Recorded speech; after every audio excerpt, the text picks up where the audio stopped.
Security cameras don't lie, but people do. 34-year-old Zara Williams stood in the center of Manhattan's most exclusive department store. Surrounded by whispers and pointing fingers, her dignity under vicious attack. The store manager's voice cut through the air like a blade. "We have evidence you stole that necklace." But what these accusers didn't know about Zara's husband would change everything in the next few minutes. Would justice prevail, or would prejudice win? Dear viewers, where are you watching from tonight? Drop your city in the comments and tell us, will Zara rise above this injustice? Hit subscribe and ring that notification bell because this story will restore your faith in karma and leave you questioning everything you thought you knew about power. The autumn sun cast long shadows across Fifth Avenue as Zara Williams stepped out of her modest Honda Civic, the engine's gentle hum, a stark contrast to the symphony of luxury vehicles that dominated the street. At 34, Zara possessed a quiet elegance that no amount of money could buy. Her natural hair styled in a beautiful twist out, her warm brown skin glowing with health, and her eyes holding the kind of intelligence that made people look twice. She wore a simple black sweater and well-fitted jeans, her outfit carefully chosen for comfort rather than status. Her wedding ring, a modest band that had cost her husband 2 months' salary 5 years ago, caught the light as she locked her car door. To any observer, she appeared to be exactly what she was, a middle-class woman enjoying a Saturday afternoon shopping trip in the city. But appearances, as the world would soon learn, could be devastatingly deceiving. Zara had driven into Manhattan from their quiet home in Queens, where she worked as a high school English teacher and her husband David ran what she believed was a small consulting business. Their life was comfortable but unremarkable. Weekend dinners at chain restaurants, vacations to nearby beaches, and the simple joy of building a life together on love rather than luxury. Today's mission was special. Their 5th wedding anniversary was approaching, and Zara wanted to find something beautiful to commemorate the milestone. She'd saved for months from her teaching salary, setting aside $20 here and there until she had enough for a meaningful gift, perhaps a nice watch, or a piece of jewelry that would remind David of their journey together. Meridian Company stood before her like a temple to wealth, its glass facade reflecting the afternoon sun in brilliant patterns. The department store was legendary. 6 floors of the world's most exclusive brands, where celebrities shopped and socialites gathered. Zara had never set foot inside, but today felt different. Today felt like the right time to step into a world that had always seemed beyond her reach. The doorman, resplendent in his burgundy uniform with gold braiding, held the heavy glass door open with a practiced smile that didn't quite reach his eyes. As Zara stepped inside, the transformation was immediate and overwhelming. The air itself seemed different, cooler, perfumed with expensive fragrances, and humming with the quiet energy of serious money. Crystal chandeliers hung like frozen fireworks from the soaring ceiling, casting rainbow prisms across marble floors so polished they reflected like mirrors. The jewelry counter stretched before her like an altar to luxury, its glass cases filled with diamonds that caught the light and threw it back in brilliant flashes. Necklaces, bracelets, and rings worth more than most people's annual salaries lay nestled on black velvet like sleeping stars. Zara approached the counter with the careful steps of someone entering sacred ground. Her reflection in the glass cases showed a woman who belonged in a classroom, not in this palace of privilege. But her anniversary was worth this moment of discomfort, this brief venture into a world where beauty came with price tags that made her heart race. The first sign of trouble came in the form of a look, sharp, assessing, and cold as winter rain. Margaret Thornfield, the jewelry department manager, emerged from behind the counter like a guardian protecting treasure from unworthy hands. At 52, Margaret had spent 3 decades at Meridian Company, and she prided herself on reading customers within seconds of their arrival. Her steel-gray hair was pulled into a severe bun that seemed to stretch her features into permanent disapproval. Her black suit was impeccable, her pearls genuine, and her smile as artificial as the security tags on the merchandise. When her eyes landed on Zara, they performed a rapid calculation. Modest clothing, nervous posture, wrong demographic, and reached a conclusion that would prove catastrophically wrong. "May I help you?" Margaret's voice carried the kind of politeness that felt like an insult, each word carefully measured to convey that help was the last thing she intended to provide. "I'm looking for something special for my husband," Zara replied, her voice steady despite the chill in Margaret's tone. "Our anniversary is next week, and I wanted to find something meaningful."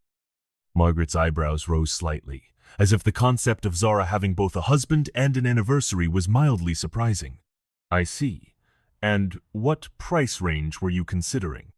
The question hung in the air like smoke, its implications clear. Zara felt her cheeks warm, but she maintained her composure. "I have about $800 saved. I know that's not much for a store like this, but I was hoping to find something beautiful within that range." $800. Margaret's expression shifted almost imperceptibly, a micro-expression of disdain that lasted barely a second but spoke volumes. In a store where $800 might buy a keychain, Zara's budget marked her as definitively not their target customer. "Of course," Margaret said, her tone suggesting anything but accommodation. "Let me show you our more affordable options." She led Zara to a corner of the jewelry counter, where a small selection of pieces sat like poor relations at a rich family gathering. The items were still beautiful. This was Meridian Company after all, but they were clearly the store's concession to customers with more modest means. As Margaret unlocked the case with theatrical reluctance, Zara became aware of other eyes upon her. A security guard, tall and broad-shouldered with the kind of military bearing that suggested he took his job very seriously, had positioned himself near the jewelry counter. His name tag read, "Officer Rodriguez," and his dark eyes tracked Zara's every movement with the intensity of a hawk watching a mouse. The other customers in the jewelry department, a blonde woman in a Chanel suit examining tennis bracelets, an elderly man with his much younger companion selecting engagement rings, cast glances in Zara's direction that ranged from curious to dismissive. Their whispered conversation seemed to pause when she moved, resume when she was still, as if her presence was a disruption in their carefully orchestrated world of privilege. "This piece might work for your budget," Margaret said, lifting a simple gold chain with a small pendant. The necklace was pretty enough, but it felt like a consolation prize, a pat on the head for daring to dream above her station. Zara examined the necklace, trying to imagine David's face when she gave it to him. But something felt wrong about the entire interaction. The condescension, the assumptions, the way she was being treated like a potential problem rather than a valued customer. "Actually," Zara said, her voice gaining strength, "could I see that one?" She pointed to a more substantial piece in the main display case, a men's watch with a leather band and classic face that would suit David perfectly. Margaret's pause was telling. "That piece is significantly more expensive. Perhaps we should focus on items more suited to your stated budget." The words stung because they were delivered with such practiced politeness, such professional disdain. Zara felt the familiar burn of being judged, of having her worth calculated and found wanting based on nothing more than her appearance and her zip code. But she had come here for a reason, and she wouldn't be deterred by Margaret's assumptions or Officer Rodriguez's suspicious stare. "I'd still like to see it, please. Sometimes it's worth stretching the budget for something truly special." Margaret's smile grew thinner, but she couldn't refuse a direct request without abandoning all pretense of customer service. She moved to the main case, her movements deliberate and reluctant, while Officer Rodriguez stepped closer, his hand resting casually on his radio. The watch was beautiful, elegant without being flashy, substantial without being ostentatious. It was exactly the kind of piece David would treasure, exactly the kind of gift that would make their anniversary memorable. But as Zara held it, feeling its weight and imagining David's surprise, she was unaware that she was being watched by more than just Margaret and Officer Rodriguez. In the store's security office, cameras tracked her every movement, and assumptions were being made that would soon explode into a confrontation that would change everything. 20 minutes later, Zara had made her decision. The watch was indeed beyond her original budget, $1,200 instead of $800, but she had her credit card, and David was worth the extra expense. She had worked summer school for 3 years, running, saving every extra dollar for moments like this. I'll take it, she told Margaret, who looked genuinely surprised by the decision. Are you certain? It is quite expensive for. Margaret's voice trailed off, but her meaning was clear. I'm certain, Zara replied firmly. Could you gift wrap it, please? As Margaret processed the transaction with obvious reluctance, Zara felt a small surge of satisfaction. She had refused to be intimidated, refused to accept the limitations others tried to place on her. The watch would be perfect for David, and their anniversary would be everything she had hoped. But as she signed the receipt and Margaret handed her the elegantly wrapped box, Officer Rodriguez stepped forward with the kind of purposeful movement that made everyone in the vicinity turn and stare. Excuse me, ma'am, he said, his voice carrying the authority of someone accustomed to being obeyed. I need you to step over here for a moment. Zara looked up, confused. I'm sorry, is there a problem? We need to check your bag, Rodriguez said, his hand now openly resting on his radio. Standard procedure. The words hit Zara like a physical blow. Around the jewelry counter, conversations stopped. The blonde woman in Chanel paused mid-sentence, her tennis bracelet forgotten. The elderly man and his companion turned to stare. Even Margaret, who had been preparing to close the watch case, froze with the key in her hand. Check my bag, Zara repeated, her voice rising slightly. For what? Ma'am, please don't make this difficult, Rodriguez said, stepping closer. We have reason to believe you may have taken something that doesn't belong to you. The accusation hung in the air like poison gas, spreading through the gathered crowd and transforming their curiosity into something uglier. Zara felt the familiar burn of injustice, the sick feeling that came with being judged guilty before any crime had been committed. I haven't taken anything, she said, her voice steady despite the tremor in her hands. I just purchased this watch. I have the receipt. The receipt for the watch, yes, Margaret interjected, her voice carrying a note of theatrical concern. But we're missing a diamond necklace from the display case. A very expensive piece. The lie was so brazen, so perfectly delivered, that for a moment, Zara couldn't process it. A diamond necklace? She had barely looked at the necklaces, had focused entirely on finding the right gift for David. I didn't take any necklace, Zara said, her voice growing stronger. This is ridiculous. I'm a teacher, for God's sake. I came here to buy a gift for my husband. Ma'am, if you have nothing to hide, you won't mind if we search your bag, Rodriguez said, his tone suggesting that refusal would be taken as an admission of guilt. The crowd was growing now, drawn by the commotion like moths to flame. Shoppers from other departments drifted over, their faces showing the kind of morbid fascination that came with witnessing someone else's humiliation. Cell phones appeared, held discreetly but ready to capture whatever happened next. Zara looked around at the sea of faces, some curious, some judgmental, some openly hostile. She thought of David, probably at home grading papers or watching football, completely unaware that his wife was being accused of theft in front of dozens of strangers. Fine, she said, her voice cutting through the murmur of the crowd. Search my bag, but when you find nothing, I want an apology from all of you. Rodriguez took her purse with the kind of theatrical care that suggested he was handling evidence in a murder case. He opened it slowly, methodically, removing items one by one and placing them on the jewelry counter for all to see. Wallet, keys, phone, tissues, lip balm, the detritus of an ordinary life laid bare for public inspection. Nothing unusual, nothing suspicious. Nothing that didn't belong to her. But then Rodriguez's hand emerged from the bag holding something that made the crowd gasp collectively. A diamond necklace that caught the store's lights and threw them back in brilliant flashes. The piece was stunning, clearly worth thousands of dollars, and it had somehow found its way into Zara's purse. Well, Margaret said, her voice dripping with false surprise. What do we have here? The necklace lay on the counter like an accusation made manifest, its diamonds winking in the store's bright lights as if mocking Zara's protests of innocence. The crowd pressed closer, their whispers rising to a buzz of excitement and condemnation. I've never seen that before in my life, Zara said, her voice carrying the desperate edge of someone telling the truth to people determined not to believe it. Someone put that in my bag. I didn't take anything. Ma'am, the evidence speaks for itself, Rodriguez said, his tone suggesting that her denials were both expected and futile. This necklace is worth over $15,000.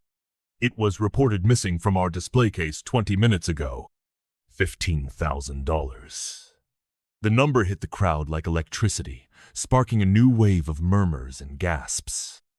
Cell phones were no longer being held discreetly. They were openly recording now, capturing every moment of Zara's humiliation for posterity and social media. "This is insane," Zara said, her voice rising above the crowd's buzz. "I'm being framed. Someone planted that necklace in my bag while I was distracted." Margaret stepped forward, her expression a masterpiece of false concern. "Mrs. I'm sorry, what was your name?" "Williams. Zara Williams."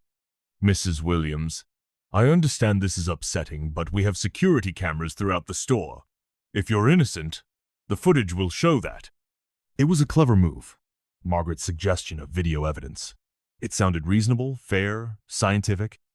But Zara had spent enough time in courtrooms, not as a lawyer but as a character witness for students who'd gotten into trouble, to recognize a trap when she heard one. "Then let's look at the footage right now," Zara demanded. "Let's see exactly when that necklace went into my bag and who put it there." Rodriguez and Margaret exchanged a look that lasted barely a second but spoke volumes. "The security office will review the footage," Rodriguez said. "But that takes time. Right now, we need to follow protocol." Protocol, Zara was learning, meant public humiliation. Rodriguez had called for backup, and 2 more security officers had arrived, creating a circle around her that made escape impossible and innocence irrelevant. The crowd had grown to nearly 30 people, their faces showing the kind of ugly fascination that came with watching someone else's downfall. "She doesn't look like she belongs here anyway," someone whispered, the words carrying clearly in the charged air. "Probably thought she could get away with it," another voice added. "They always think they're smarter than the cameras," a third person chimed in. The comments hit Zara like physical blows, each one a reminder that in the eyes of these strangers, she was guilty not just of theft, but of the crime of existing in a space where she didn't belong. Her race, her clothes, her very presence had marked her as suspicious from the moment she walked through the door. "I want to call my husband," Zara said, reaching for her phone. "Ma'am, please keep your hands where we can see them," Rodriguez said, his tone suggesting that any movement might be interpreted as threatening. The absurdity of it struck Zara like a slap. She was surrounded by security guards in the middle of a crowded department store, accused of stealing a necklace she'd never seen before, and now she was being treated like a dangerous criminal. "I'm calling my husband," she repeated, her voice carrying a new note of authority that made Rodriguez pause. "I have that right." She dialed David's number with trembling fingers, praying he would answer, praying he could somehow make sense of this nightmare. The phone rang once, twice, 3 times before his familiar voice filled her ear. "Hey, beautiful, how's the shopping going?" The normalcy of his greeting, the casual affection in his voice, nearly broke her composure. "David," she said, her voice cracking slightly. "I need you to come to Meridian Company on 5th Avenue. Right now." "What's wrong?" The change in his tone was immediate, the casual husband replaced by someone who recognized crisis in his wife's voice. "They're accusing me of stealing. They planted something in my bag, and now they're treating me like a criminal. I need you here." "I'm on my way," David said, his voice carrying a note of steel that Zara had never heard before. "Don't say anything else to anyone until I get there. Do you understand me?" "David, what?" "Just trust me. I'll be there in 10 minutes. The line went dead, leaving Zara staring at her phone with a mixture of relief and confusion. David's reaction had been strange, not just concerned, but almost professional. Like he'd dealt with situations like this before. As they waited for David's arrival, the scene around Zara took on an increasingly surreal quality.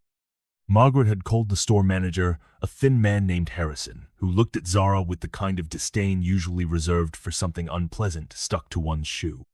The security team had cordoned off the jewelry section, turning Zara's humiliation into a public spectacle. The crowd continued to grow, fed by social media posts and text messages that spread the news of the drama unfolding at Meridian Company. "Shoplifter caught at fancy store," the posts read. "Woman tries to steal $15,000 necklace." The narrative was already being written, and Zara was cast as the villain. But then something strange began to happen. Harrison, the store manager, received a phone call that made his face go pale. He stepped away from the crowd, speaking in urgent whispers to whoever was on the other end of the line. When he returned, his expression had changed from disdain to something that looked almost like fear. "Who exactly is your husband?" Harrison asked Zara, his voice carrying a new note of uncertainty. "His name is David Williams," Zara replied, confused by the question. "Why does that matter?" Harrison didn't answer immediately.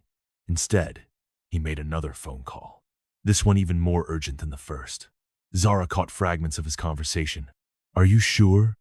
And how is that possible? And, oh my God." Margaret, who had been basking in her moment of triumph, began to look uncertain. Rodriguez, who had been so confident in his accusations, shifted uncomfortably as Harrison's agitation became more apparent. "What's going on?" Zara demanded. "What's wrong with all of you?" Before anyone could answer, the crowd near the store's entrance began to part. A murmur ran through the gathered shoppers, a ripple of recognition and surprise that started at the doors and spread inward like a wave. David Williams walked through Meridian Company like he owned the place, which, as the crowd was about to learn, was closer to the truth than anyone had imagined. At 36, David possessed the kind of quiet confidence that came not from arrogance, but from absolute certainty about his place in the world. He was dressed simply: jeans, a button-down shirt, and a leather jacket that looked expensive but not ostentatious. But there was something about the way he moved, the way the crowd instinctively stepped aside for him, that suggested he was not the small-time consultant his wife believed him to be. Behind David walked two men in dark suits who looked like they could bench press a Honda Civic. They weren't bodyguards exactly, but they weren't accountants either. Their presence added an air of serious business to David's arrival, a suggestion that this was not a man to be trifled with. As David approached the jewelry counter, Harrison stepped forward with a kind of nervous energy that came from recognizing a mistake of catastrophic proportions. "Mr. Williams," Harrison began, his voice cracking slightly. "There seems to have been a misunderstanding." David held up a hand, silencing Harrison with a gesture that carried absolute authority. His eyes found Zara's across the crowd, and for a moment the chaos around them faded into background noise. "Are you all right?" he asked her, his voice gentle, but carrying an undertone that made everyone within earshot pay attention. "They planted a necklace in my bag," Zara said, her voice steady now that David was there. "They're trying to frame me for theft." David's expression didn't change, but something shifted in the air around him. The temperature seemed to drop several degrees, and the crowd sensed that they were about to witness something extraordinary. "I see," David said quietly. Then he turned to face Harrison, Margaret, and Rodriguez, his gaze moving from one to the other with the precision of a laser sight. "Gentlemen, lady, we need to talk." David Williams stood in the center of the jewelry department like a man surveying his kingdom, which, as it turned out, was exactly what he was doing. The crowd pressed closer, sensing that something momentous was about to happen, their phones held high to capture whatever came next. "Before we discuss my wife's treatment in this store," David said, his voice carrying clearly through the hushed department, "I think introductions are in order." He reached into his jacket pocket and withdrew a business card, handing it to Harrison with the kind of casual gesture that somehow managed to be more intimidating than any threat. Harrison looked at the card, and the color drained from his face so quickly that several people in the crowd gasped. His hands began to tremble as he read the simple text. "David Williams, Chief Executive Officer, Meridian Holdings Group." "That's impossible," Margaret whispered, but her voice carried no conviction. "Meridian Holdings Group," David continued, his voice conversational but carrying an edge that made everyone listen, "owns this store, and 12 others like it. And the building we're standing in, and about half the commercial real estate in this neighborhood." The revelation hit the crowd like a physical force. Gasps and murmurs rippled through the gathered shoppers as the implications sank in. The woman they had watched being humiliated, the woman they had assumed was a thief, was married to the man who owned the very store where she was being accused. Zara stared at her husband in shock. David Williams, the man who graded papers with her on Sunday afternoons, who complained about the price of groceries, who drove a 10-year-old Honda Civic, was apparently one of the wealthiest men in Manhattan. "David," she whispered, "what the hell is going on?" He turned to her, his expression softening for a moment. "I'm sorry, sweetheart. I wanted to tell you, but I needed to be sure you loved me for who I am, not what I own. I was going to explain everything on our anniversary." The crowd was silent now, hanging on every word of this impossible revelation. Cell phones captured every moment as the story took a turn that no one could have predicted. David turned back to Harrison, Margaret, and Rodriguez, his expression hardening again. "Now, let's discuss how my wife was treated in my store." Harrison looked like he might faint. "Mr. Williams, if we had known..." "If you had known what?" David's voice cut through Harrison's stammering like a blade. "If you had known she was married to me, would that have changed how you treated her? Would her worth as a human being suddenly have increased?" The question hung in the air like an accusation, and Harrison had no answer that wouldn't damn him further. Margaret, who had been so confident in her assumptions, now looked like she wanted to disappear into the marble floor. "Sir, we were just following protocol." "Protocol?" David's voice rose slightly, carrying to every corner of the department. "Your protocol involves planting evidence in customers' bags?" He gestured to one of the men who had accompanied him, who stepped forward with a tablet computer.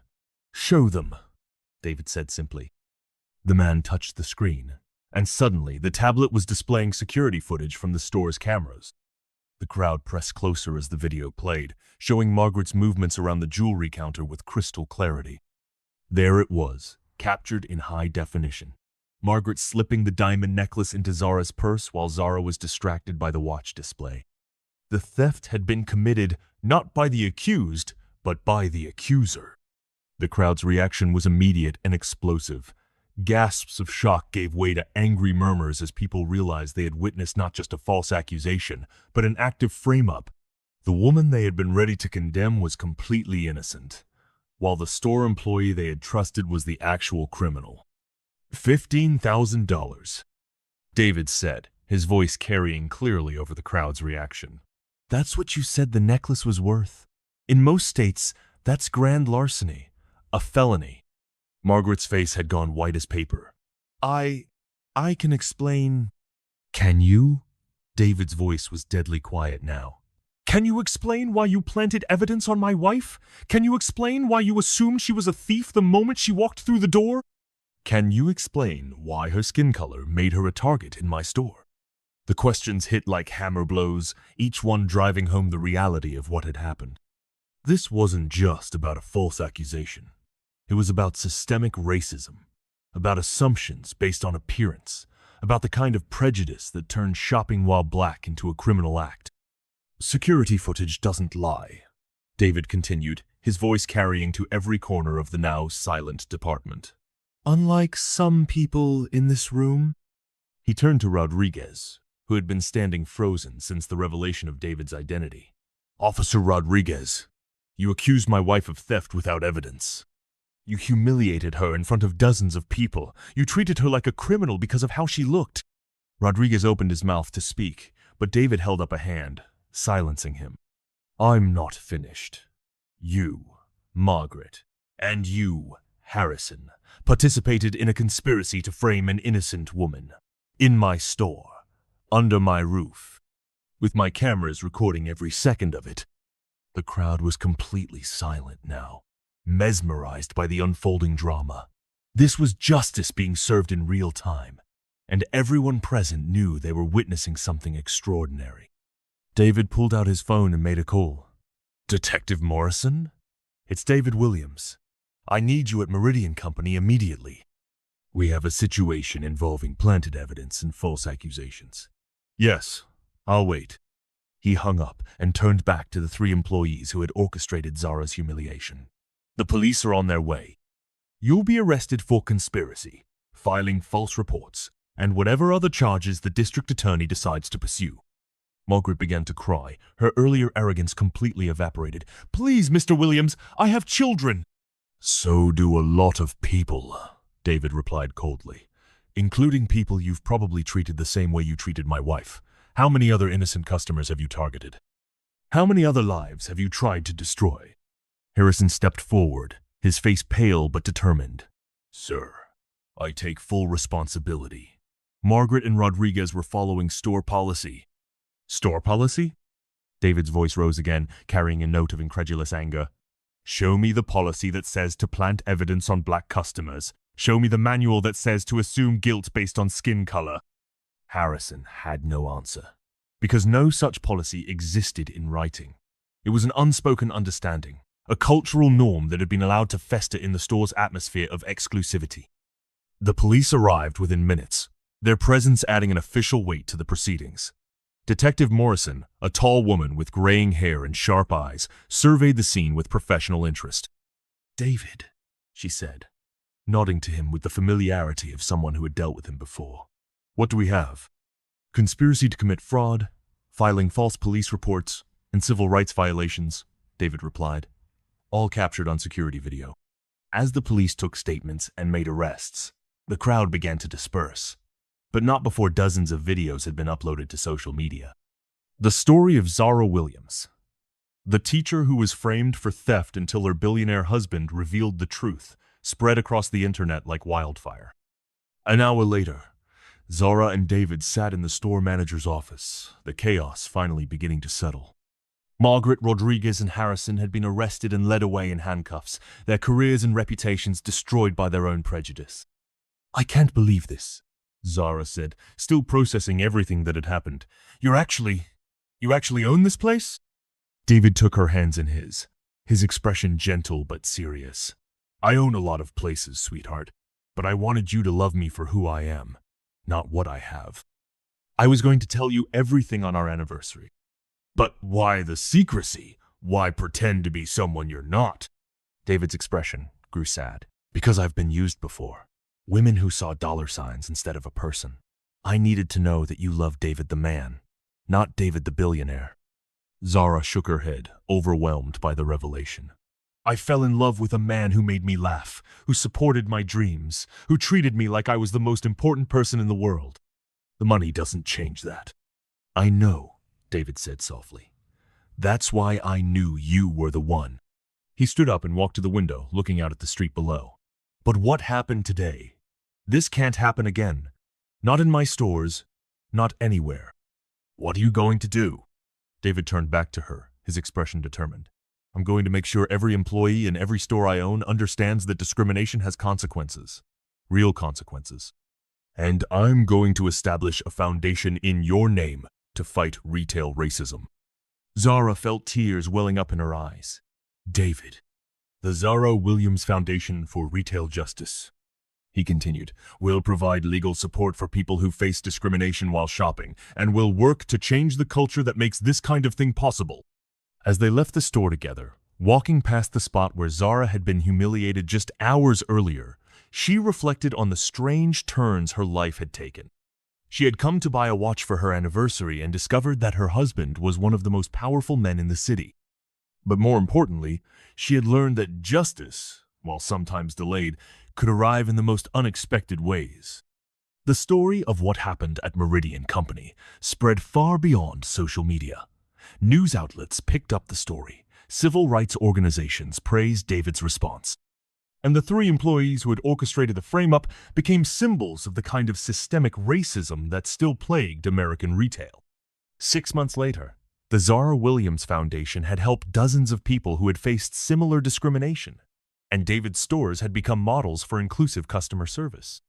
The watch Zara had bought that day sat on David's dresser, a reminder of the day their lives changed forever. But the real change was in the culture itself.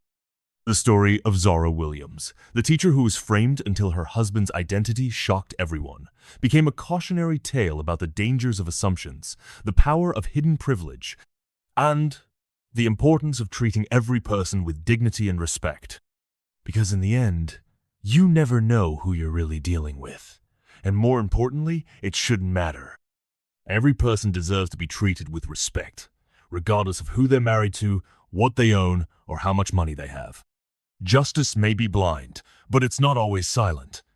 And sometimes, it speaks with the voice of a billionaire who loves his wife enough to change the world. What moved you most about Zara's story? Was it the shocking revelation of David's identity, the systematic way she was targeted, or the justice that finally prevailed? Share your thoughts in the comments below. Have you ever faced discrimination while shopping? Your voice matters, and your story could help others. If this story of hidden power and ultimate justice inspired you, hit that subscribe button and ring the notification bell. Tell us where you're watching from. And stay tuned for more stories that prove the impossible can happen when love and justice collide. Until next time, remember, treat everyone with respect. You never know who you're really talking to.